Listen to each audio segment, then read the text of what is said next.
Welcome back to the Fantasy Hockey Podcast. Welcome back. Okay, damn it, I'm doing that over. I don't know. I meant to say something, and then I said welcome back again for some reason. My brain just collapsed. Maybe I should just leave that in. Gosh. Go ahead. No, I'm not doing it. That's embarrassing. So bad. My brain just like, I wonder if you could see it on camera. My brain just like turning off for a second. That was brutal. Okay. Welcome back to the Fantasy Hockey Podcast. Hopefully you enjoyed that trade deadline episode we did. It was a little bit different for us, but a lot of fun. We kind of didn't go in with a ton of a plan on what we wanted to do. We just kind of decided, hey, let's talk about what we think might be important going into a trade deadline season. And I think it worked out. I think it went pretty well. People seemed to enjoy it. Saw some good trades in the comments, too, that people were able to pull off as a result, or trades they were thinking about. So that was fun. So we've got an action-packed 10 takes this week. A lot went down in the NHL. Things happened. But the first thing, the first take, let's just jump right into it because there's a lot to talk about. The first one is that we learned that we do a podcast for a Mickey Mouse League. Pretty much. That's pretty much what I learned, is that we cover a Mickey Mouse League. I'll be honest, I didn't learn. I knew that. Like, it's just funny to get caught on the hot mic doing it. The thing that pisses me off the most about it is the fact that clearly the NHL is in cahoots with it and wants it. And if you're confused by what we're talking about here, there was a moment in the Nashville-Detroit game where Tim Peel was talking to, I think, the Nashville bench or something like I don't remember who he was talking to. But it could have been Nashville because he was talking about intentionally getting a penalty for Nashville, or against Nashville, I guess. Yeah, he wanted to call He's probably talking a penalty. to another ref, honestly. Yeah, he wanted to call a penalty on Nashville early in the game for essentially no reason, and was looking for a reason just to call a penalty on them. Now, what this all boils down to is that in the NHL, there's what's called essentially game management. So the way it works is refs don't call it as it happens. They're calling it to manage the game. So they might let maybe 3 things go that are soft. Maybe someone's slashing. They let 2 slashes go, and they're like, okay, the third one we're calling. And the other thing that takes into account is, okay, who's in the lead? Where are we at in the game? How can we make the game exciting, essentially? That all plays in, and it is essentially confirmed. So after this occurrence, a lot of statisticians came out and shared things that honestly we already knew, was that penalty differential is almost even, which means that you're going to get as many penalties normally as you take. So if you take more penalties, you get more penalties. You get more power plays. If you take less penalties, you're going to get less power plays, which is just ridiculous. When you look at a team like, I'm blanking here, maybe Edmonton or even Calgary, let's say. No, you know what? Let's talk about the Isles for a second. Like Matt Barzal, right?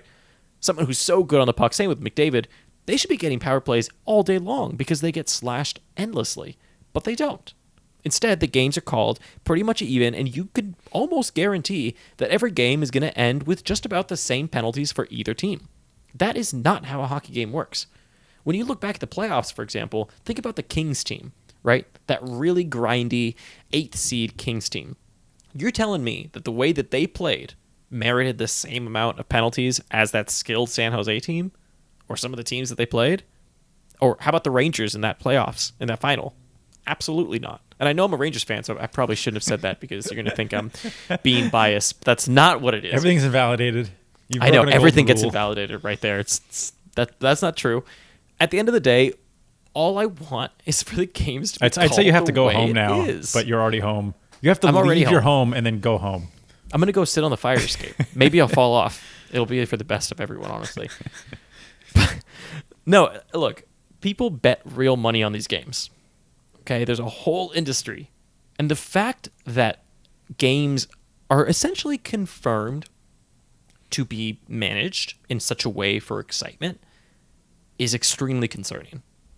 Extremely, extremely concerning. And some people are going to point to, oh, well, Tim Peel was fired. Who cares? He was the fall guy. Yeah. They threw him under the bus because he was caught. He was retiring April 24th anyways. Yep. That's it. And on top of that, they're doing this so that they don't need to address the problem. You want to address the actual problem, NHL? You don't just fire Tim Peel, you fix everyone. Because when you look at the numbers, it's not just Tim Peel managing games. It's every ref. Every ref has that same penalty differential. There's a few that don't manage games. Very, very few. Pretty much all of them, though, manage games. Do you think refs just do this for fun? No. Because if the NHL cared, if the NHL discovered this and they weren't a part of it, they'd be doing something about the actual problem, not just Tim Peel, even though he sucked. He did suck. But they'd be doing something about the larger problem, which is the games should just be called the way they are. You want to see that? Go watch an Olympic game. Go watch the IIHF. Those games are called as it is. And it really does. It actually does really frustrate me that it's like up that. on the Gamby rants lately. Yeah, Top shelf Gamby rants. People are just doing things that they shouldn't be doing. I mean, come on. I wouldn't have to get so flustered if people just good people. I don't know. Well, okay, there you go. Do you have anything to add? I don't think there's much I could add. I think it's. I mean, you covered it by saying that he was the fall guy, but I don't think this should come as too much of a surprise for anybody that's watched enough hockey. Like, I feel like there's always been this.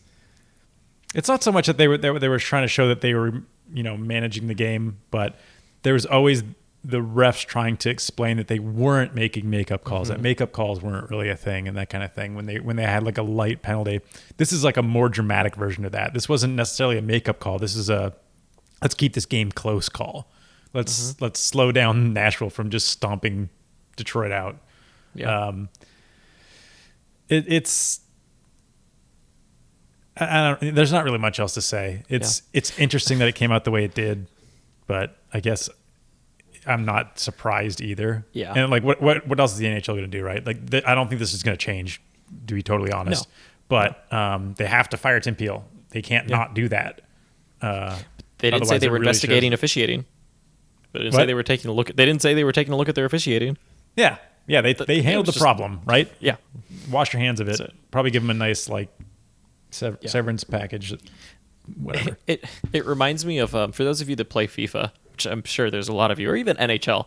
There's always these jokes that EA scripts games, and it's kind of funny that like real life games are also scripted. So in a way, I guess the video games do really mirror real life. They've nailed it on the head there. They really have.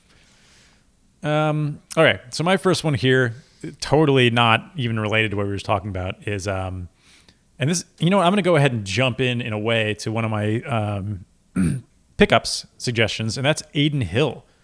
So now we've got Ronta, who's listed week to week. We have Kemper still on IR, and Aidan Hill is going to get the majority of the starts.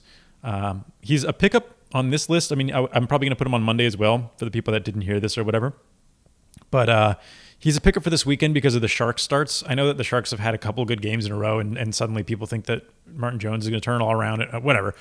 I'm pretty high on Aidan Hill on either start against the Sharks. It looks like Provitsov will get the other one. I don't know how I feel about that, but if you're in a dynasty league that has like minors or something, that's a good like kind of extra bench spot you can use if you can add him into minors and then activate him for the game, assuming he plays it on Saturday and you need him.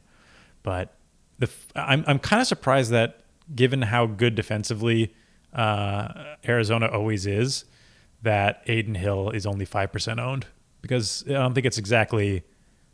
It should be a little bit more common knowledge that he is the starter now.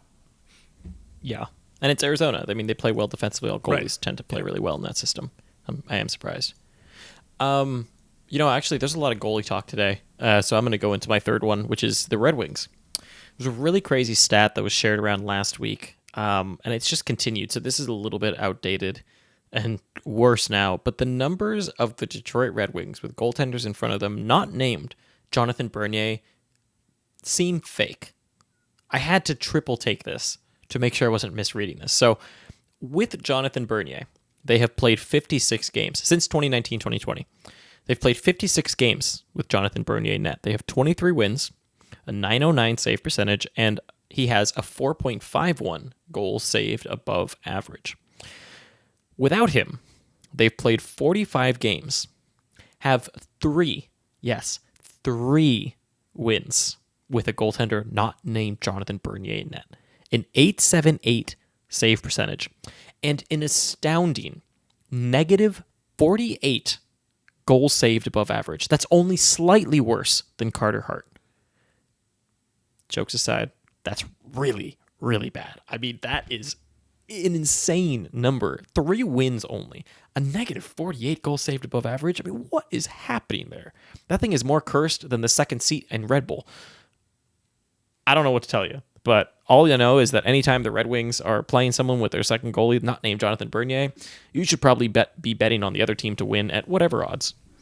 I realized I was muted there, but it didn't really matter. But I was going to chirp you a little bit for nobody's going to get that Red Bull thing.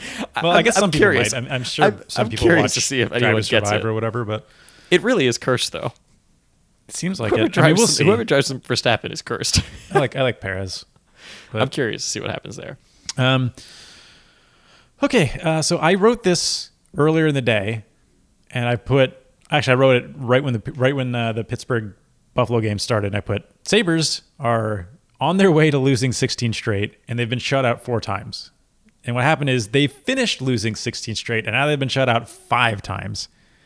It's, you know, what's interesting about all these shutouts is there was a season, I don't remember I think it might have been 17-18, a few years ago, where the Senators were very, very bad, but they were the team that went the longest without getting shut out in the entire league. So it's one thing to be, you know, bad or whatever. It's a total another thing to not even get any pucks in the net. Yeah. It's crazy. I get that they're not good, but getting shut out 5 times in 16 games, all of which were losses, is insane in modern hockey. I don't see how we see something like that again. Well, until the next time they play and get shut out again or something. It's wild. I really think that this Sabres team contends for one of the worst in the modern era. Which honestly. is, you know, when I saw them on paper at the beginning of the season, I was pretty excited about the direction that Buffalo was going too. I was like, I mean, I always thought goaltending was kind of an issue, but Ullmark is like, he's okay. And, you know, they've got that huge amount of offensive defenseman talent, and they brought on Taylor Hall, who should be pretty good, and Eric Stahl, who's not great, but, you know, serviceable second center for them, which they were also lacking. Things seem to be in a pretty decent direction starting the season. Just to see this, I mean, I get Eichel's out, but he wasn't out for all 16 games. I mean, saying that the Sabres are like back has kind of become this, or the Sabres are like looking up. I mean, when they're so low and just so bad, it's not very hard to look at them and be I get like, that, but I do think they made good. Well, it seemed to me that they had made good acquisitions to start the season to be competitive. I mean, and nope. Fun fact: as of today, the Buffalo Sabres have been shut out more times than they've won. That's also a fun stat. Jeez, it's really that's bad. I mean, they have a .250 win percentage. That is shockingly bad. The next worst is .353 for the Ducks. It's just. Let's go Detroit. This really rivals. Remember that Colorado team that was just atrocious back in the day? Yeah. I think this rivals or is worse than theirs. I can't remember. I remember them being really bad. I don't remember feeling this bad for them. Where it was. I mean, at this point, I think they're 2 games away from the record. They might as well just break the record now. So the next season, when they're advertising season tickets, they can say they had a historic season. Yeah, there you go. They should just forfeit the next 2 games.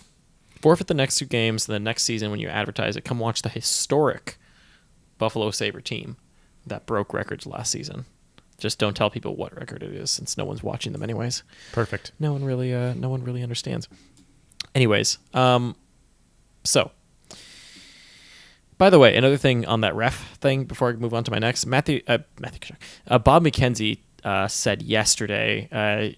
This is a quote. "It's my understanding, and if you read the release, Tim Peel's not being fired. He'll continue to be paid. His pension is still intact. I don't get the sense there's any significant appetite on NHL's part to change policy on how games are officiated." So that's Bob McKenzie telling you how it is. Yep. In case you don't believe my rants, which I wouldn't either. Fifth take here. Matthew Tkachuk really struggling under Sutter. Or not so much struggling as being kind of tied down and hampered in many ways. He's gone down to 15 minutes about 15 and a half minutes a game in his last 8 games on average. That's down from almost 18, 19 minutes a game before Sutter. Shots are also down to less than 2 a game, but at least he has a high offensive zone start percentage, I guess. That's the only positive I can see. But his shots have gone down, his points have gone down, his hits have gone down. It's not looking good for Matthew Tkachuk under Sutter. And I'm very glad I don't own him, because I don't know what I'd do if I had him. I'd be trying to trade him, but he's also such a dynamic talent that would be confusing, and I understand how that would be difficult to do, but it just seems that right now, when you look at everything on paper, it seems he's not really the guy, or even close to the guy under Sutter. It actually seems like really there's no main guy under Sutter, but it definitely isn't Matthew Tkachuk, I'll tell you that much. Yeah. Okay. So the lottery changes were confirmed. We talked about this, I think, last week. It might have been the week prior. I think it was the week prior. Doesn't matter, though. Yeah. So the changes are that there are now only 2 spots that will be in the lottery. So, the worst team after the 2 that wind up winning the lottery will get third now, which is fine. The other 2 changes that are being done are you cannot move up more than 10 spots. So the best of the worst can't win the lottery anymore. They can just move up to essentially 6th, I guess. And a team cannot win the lottery more than twice in a 5-year period. We already talked about that quite a bit, so I don't think we need to go back into it. But nope. It's just a thing that was confirmed that happened this week. So I don't think there's a whole lot of thought that needs to go into that. It's a net positive for the Sabres, honestly, because they still have as good a chance to win the lottery as ever. But worst case scenario, they'll wind up third in a pretty deep draft. So Good time to be crappy, I guess. Guess. If you want to take some silver lining, Buffalo Sabres fans. I mean, hey, a lot of things turned around when they got Eichel. Oh, wait. Well, but a lot of things got better after Rasmus Dahlin. Wait, actually. Are you talking about the Oilers? No, every time they won. They're the new Oilers. I mean, at least now with McDavid, they actually did get better and dry. But yeah, but it still took them until now to actually. I mean, they still haven't done anything. They still haven't done anything. They haven't done anything. I haven't seen them do anything significant with those 2 yet outside of regular season. So right. Still holding my breath there. Take number 7 here. You can drop Laine. Mm-hmm. I saw a lot of people when I called him sus low, that there's no way Laine can be sus low. He's just too good of a player. I honestly could care a whole lot less at this point. That whole too good of a player thing just doesn't hold any weight. He's a 35 point pace over his last 14 games. His shooting percentage is fine. His IPP is low. His IPP is fine. His shooting percentage is just a little bit low. It's just not there. I don't see it. I think on this Columbus team right now, Laine is like a 50-point player at best. The one thing maybe I will say in defense of Laine holders is there's already rumors of a trade. Yeah, that's the only thing. Yeah. So I mean, this is another one of those situations. The closer you are to missing the playoffs or being out early or whatever, the less of a leash you can give him. Yeah, that's my take right now. Is like with playoffs right around the corner. Like, why? What's the point? Like, what's that upside? He's done this many times. I don't know. I think at the end of the day, too, there's one big thing with Laine. Is I think there's going to be a very interesting kind of take on what happens with Tortorella. It's his last year of a contract. There's a very good chance Tortorella leaves, which probably would change a lot of things with Laine, unless they're not liking Laine's work effort, which is a little bit different. I find it very difficult to believe that they'd move him right now, unless he'd straight up told them, like, I'm not signing with you, which is possible, I guess. I never thought he was signing with him the second he got moved there anyway. Yeah, so. But I think there's got to be a chance. Otherwise, they wouldn't move for him. I mean, they had to have talked to his agent and said, hey, like, would you be interested? Had to have said yes. I fully fail to believe that Columbus traded for Patrik Laine without talking to his agent and getting some kind of confirmation that he'd be interested in signing for Columbus. Well, you are forgetting that they needed to get rid of PLD. Sure, So but you think their hands were a little tied. But say that they contact the Winnipeg Jets, and the Winnipeg Jets or Laine's agents tell him, we won't sign in Columbus. Yeah, then they would just trade him Would again. you still do that trade? I think they feel pretty good about their chances of trading him again if they need to. Yeah, but are you going to get back what you sent out? I don't know. Who knows? What they His got a pretty value's decent gone down like package crazy. anyway. Yeah, but his value's gone down quite a bit now. I think So people we will will still see. want him pretty badly. Yeah, potentially. We'll But see. who knows? It's a rental at that point. So Yeah, that's fair. We'll see. Well, he's an RFA, no? Or no, his yes, RFA he's window an is- RFA, but he has his qualifying offer is like 8 point something million. Right. He's so eighth take here is I kind of want to we mentioned this Flyers thing a long time ago. Even when they were winning, they couldn't lose for a big portion at the beginning of the season. It seemed like no matter who they were playing, doesn't matter what the possession totals were. It doesn't matter. They were just dominating everybody, and in goals. yeah, in a way that made no sense. Mm-hmm. They were being outshot game in and game out. They were being outpossessed game in and game out, and they just found a way. They found a miracle in so many games, and it made people get really, really high on the Flyers long term. There's a lot of talk about them potentially winning the division or whatever, being this amazing team, but once you start peeling back the layers a little bit, you really could see the problems that they had and that they were relying on some luck, to say the least. So I wouldn't say that they're as bad as they're showing now. They've actually been, weirdly enough, their metrics have been better than they were as far as possession and shots for and all that. But they were due a little bit of this. Maybe not to the extent of Carter Hart being the worst goalie to ever live for some reason, but they were probably going to come back down to earth a bit. And I think somewhere between what we saw at the beginning of the season and what we're seeing now is where they actually should be.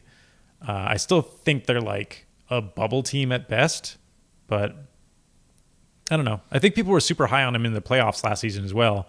But I don't think they don't seem to be playing the same way that they were playing even in the playoffs last season. Yeah. Their style seems to have changed. Yeah. I feel like they're trying to play like Montreal, but they're not Montreal. Yeah, it's kind of unfortunate that Konechny actually ended up being Pettersson this year because, it's not just not that impressive. But maybe they would have done better if he had been better than Pettersson. Should I go on my fire escape now? Is that? Yeah. Now is probably a good I time. think it's time. Yeah. Now is probably a good time. So next take here. Let me pull this up really quick. So I see that 80% of you fools have Carter Hart in your roster. I only have one thing to say to you. Look at all those chickens. So, why? That's my question. Why? Why is Carter Hart 80% owned in fantasy leagues? Come on. Even in keep threes, keep fours, he's not worth it right now behind that Flyers defense. This is a historically bad season from Carter Hart. Literally, it's historically bad. He's at almost a negative 30 goals above expected. He's let in about 30 more goals than expected. That's insanely poor. It's unfathomable how you can do that as a goaltender. Also, 65% of you fools started him tonight against the Rangers. I don't understand. And yes, I'm calling people who hold him fools. Because that's especially starting him. I don't know why you would start him. It's better just take the L unless you completely count saves to the point that it's worth it. It's just not worth the risk. Which is a reminder here, by the way. I tweeted this as well tonight. But you don't have to play a goalie just because he's on your roster. You can't just leave him on the bench. When a goaltender has let in 30 more goals than expected, they can stay on the bench. They don't have to be in your starting lineup. It's okay. They're not going to wither away. Although, actually, I know you did. You are one of those fools. When I said played fools, him it was in a directed to very you. goalie-friendly league, and I still got a negative. And yeah, how'd that work out for you? Exactly. fool. Wait, I discussed with you beforehand, and you agreed to play Hart over Odinger. It's because you were set on. It's because you were set on playing. I wasn't goalies. set. I was dropping one of them. Oh well, Which I did, but they're both getting dropped by the end of the week anyway. So what difference does it make? I was at the gym. I was feeling it. I was like, I believe in Carter Hart right now. I'm going to send him all my energy. To be honest, I didn't have any. all I did was I picked the player that was projected to win by sports books. To be fair, though, okay. Better projected anyway. Although, if you're going to call me out, I did tell you to drop him like 3 days ago. So, yeah, and I'm going to drop him, but yeah, you absolutely should. Okay, it's sad. So now that we're getting close to playoffs, as we've been harping on endlessly, there are a lot of players that this is the time when you should really be focusing on like lineup movements and things like that to try to jump the gun to an extent, at least, on some of these players that have moved around the lineups and seem to still be on a not quite as well known as maybe they should be. I'm actually going to spoil another one of my pickup suggestions for this weekend. I don't know if his first name is pronounced. I think it's John Kuokkanen. Jan, maybe. John. He's been pretty lights out on the Devils, getting pretty good ice time and pretty good power play time. More of a points league play. I've got him in a points league. He's just been pretty exciting and pretty good. Usually getting assists, but whatever. Another one is Jason Robertson, who's probably my favorite of these kind of younger up-and-coming players. He's been getting a ton of minutes if you haven't been paying attention over in Dallas. And he's shooting a ton as well. So he's actually very exciting, and I think he should be picked up in a lot more leagues than he actually is right now. I mean, we're looking at, I'm just glancing over to the Tampa Bay Dallas game that's happening right now, and he has over 12 and a half minutes played, and they're still in the second period. So, I mean, he's been playing 20 plus minutes a game. It's insane. And the last one here is Kevin Stenlund. He's a really deep league play, but he is playing top power play and top line in Columbus, and that top line is with Bjorkstrand and with Laine. He's not super exciting. Again, you have to be in a pretty deep league for him to show up on your radar. I've got him in our dynasty league because he's minors eligible still. But when he's given that deployment, he has some benefit. I still, even with that deployment, I don't really have a whole lot of hope for him. But he could be a 50 to 55 point player, and if that is something that's interesting, maybe he's interesting. Just pay attention. Yep. Basically, this whole thing is like we're getting into the playoffs. People are starting to focus a lot on schedule, but people seem to be focusing less on lineup shifts and kind of just general gameplay. Yeah. So don't lose sight of that. Let's move into weekend pickup suggestions here. My first one is actually along those same lines. It was someone just to kind of pay attention to. Yep. And it's actually not for this weekend. It's more for people that are looking ahead. And that's Noah Hannafin on the Calgary Flames. He is top power play at the moment, sole top power play guy in Calgary. I don't know how long it lasts for, but as you know, top power play people are hard to come by. And so I think it's worth a little bit of a gamble, at least for a little bit, see what he can do. They seem pretty set on keeping him on that top power play. As long as he's there, I'm willing to kind of be patient, especially as a top of the table guy. It's something that if it clicks come playoff time, it could be really huge. Yep. I already mentioned Aidan Hill and Kuokkanen, so I'll just skip them. Kuokkanen is 3%. Roster right now, Hill's 5%, so both of them should be pretty available, and I like both of them. Robertson, I think, is something like I think he's like 19 or 20% owned. He's still pretty low, but he's not somebody I would necessarily add tonight add for this weekend unless you have room on Saturday, which maybe you do. But my first one that I haven't mentioned yet is Alexander Georgiev, 19% rostered right now. I just want some exposure to the Rangers while they're playing like this. I don't know that he's necessarily going to be the best option, but he's pretty likely going to play against either the Flyers or the Caps. If he plays the Caps, he's doing it tired, which isn't ideal, but it may be hard to find. It shouldn't be that hard, actually, to find a backup goalie to play. But I think they might have a decent odds compared to some of the other ones you might get.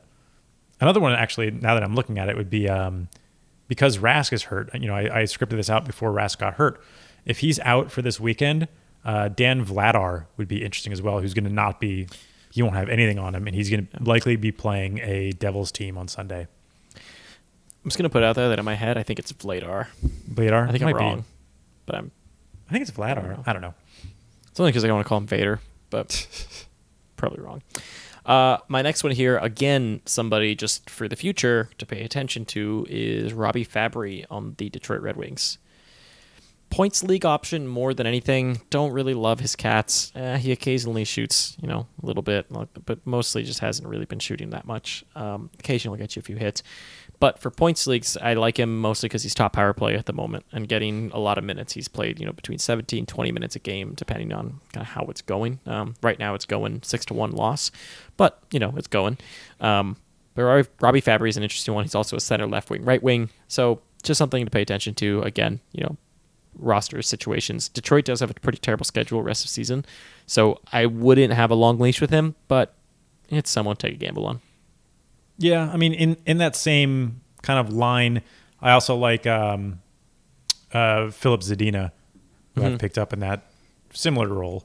He's been getting top power play and top line stuff. So my last suggestion here is Jordan Kyrou. He's probably my favorite of like a fairly low-owned player that plays both off nights, which is kind of hard to find. Other options that do that as well would be like a Troy Terry, or Zegras, if you really want to get Zegras or Max Jones if you need hits and stuff. But it's Anaheim against St. Louis. I'm not high on that. Yeah. I mean, I don't know. St. Louis hasn't been great either, but I think that Kyrou against Anaheim is a great. He's been playing top line, sort of, 50% power play. So I don't know, power play in general. He's on power play. Center right wing, 35%. He's fairly available. I feel like people cooled on him because he's cooled a bit, but he's still getting pretty good deployment, and he should hopefully be able to make something happen here against the Ducks this weekend. Yeah. I'm all out, so you can take your last one. I'm out too. I already skipped I skipped a Hill earlier, so that's it. Right. You already talked about Hill. So there you go. That is the episode. Gambia Rants per 60 is still high, sustainably high. Ever since I started wearing the hat, I think I got angry. It like tightens my brain and makes me rant a little bit more. I don't know if I should keep it. Maybe I shouldn't. Maybe I should take off the hat. So anyways, there you go. That is the weekend preview episode. We will see you for Sit Start Saturday on Saturday at 12, I think, right? We start at 12 noon Eastern. We start an hour before the first game. Yeah, if the first game's at 1, then yes. Yeah, if it's at 1 Eastern, then we start at 12 Eastern. I'm pretty sure it's at 1 Eastern this week, so around 12? It is. You are correct. We will see you at 12 Eastern on the YouTubes, or on, if you pay attention to Twitter or Discord, we'll post the links in there for when we go live. Free to all, so come join us, chat some hockey, give us your lineup situations that are going on. And other than that, thank you for listening. Jason Robertson just scored a goal. Thanks for listening. There you go.